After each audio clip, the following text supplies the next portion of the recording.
Carr, pleasure. Good to see you. You doing all right? Holidays to you. Happy holidays.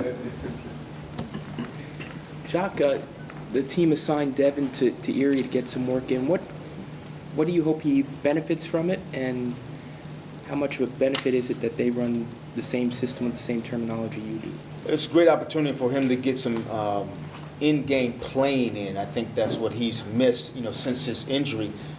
Prior to his injury, practiced well and really have been playing well. And so this will give him an opportunity to get on the floor, get into some live competition, and see what else he needs to work on with this game.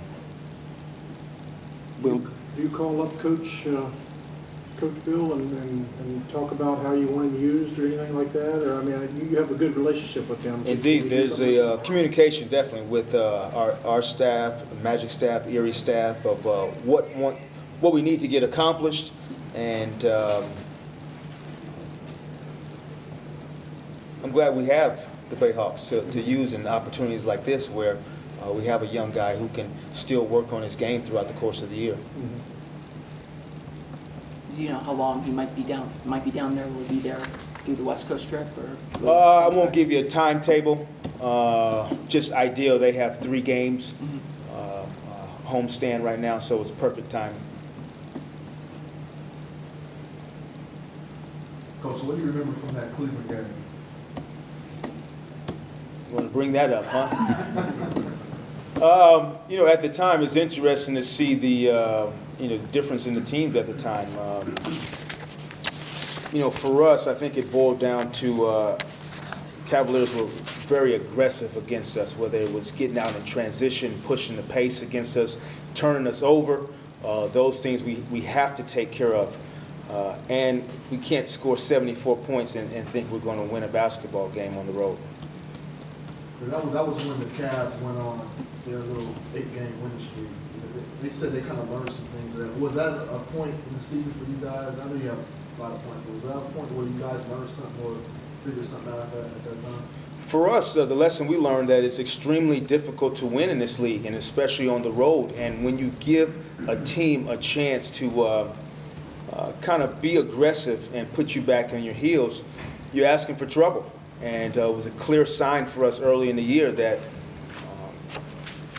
in order to give yourself a chance, you have to be aggressive in this game. You didn't have to bias in that game. What does having him mean for tonight, specifically the matchup with LeBron? Yeah, it gives us another body to guard LeBron, and so Tobias will start out on LeBron tonight and see how that fares, but it gives us another body to guard him. Jacque, in your first season coaching the Magic, at what point did you feel like your culture that you were trying to establish was starting to sink in and started to permeate your organization? Yeah, I don't think it's a certain point. It's part of a kind of equation, and you continue to, establish what's different, and you do that on a daily basis, whether it's your communication with your players, whether it's how you're going to play, whether it's the players that you're getting out and bringing in. And I think we're still in that process, but it's been a kind of continuing process for us. Is that something that you evaluate as things go on outside of just win-loss record? Is that something where you feel like, does this feel right? Does this what you think about? No, without a doubt. Whether or not, how have we improved in playing on the road? How have we improved in approaching back-to-back? So there's some preparation that goes into teaching young guys how to just show up and compete every night. And so those are the signs. Are we seeing that from our young guys? Are they able to produce on a nightly basis? So there's some, little bullet points along the way that you try to see if your guys are circling or not. Chuck, the last time you played Cleveland, I think LeBron had 11 assists. Do you think that's maybe his best attribute? Everybody sees how he can take over a game from time to time, but the ability to pick you apart when you come double and pay too much attention to it. He hurts you in so many ways because he's so smart and he's big and he can see the floor and he sees the play happen before it happens. Mm-hmm. But overall, just from watching over the years, think his comfort level as a facilitator is probably the best thing he does, and I don't think he minds doing it. And so you have to really pick how you're going to play him. Make him a scorer, or you're going to make him a facilitator. Can't do both, though. Yeah. You're asking for trouble. Jacque, for this, on the Cavs side, obviously you didn't know what the thinking was in the timing in terms of starting Alfred and Victor together. Is this a long-term run you hope now with those two guys together? Well, hopefully so, yeah. The thought behind it was, if he would have started since day one at game 30, he would have had the questions of, when are you going to hit the rookie wall, son? So it gave him 30 games to get some confidence underneath him. He was playing against backups. He was finding some success. I think if you asked him, he thought that he belonged in this league. And a big part of teaching guys and getting guys to grow up is having confidence in their games.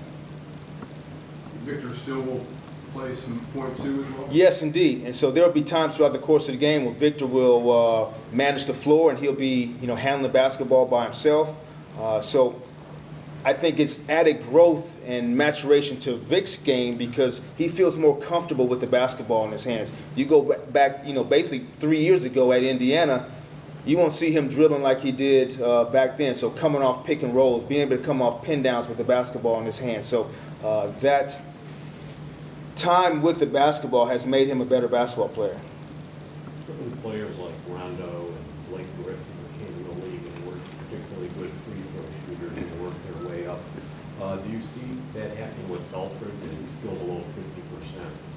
What steps is he taking and is the organization taking to raise that number, and how long do you think it's going to take?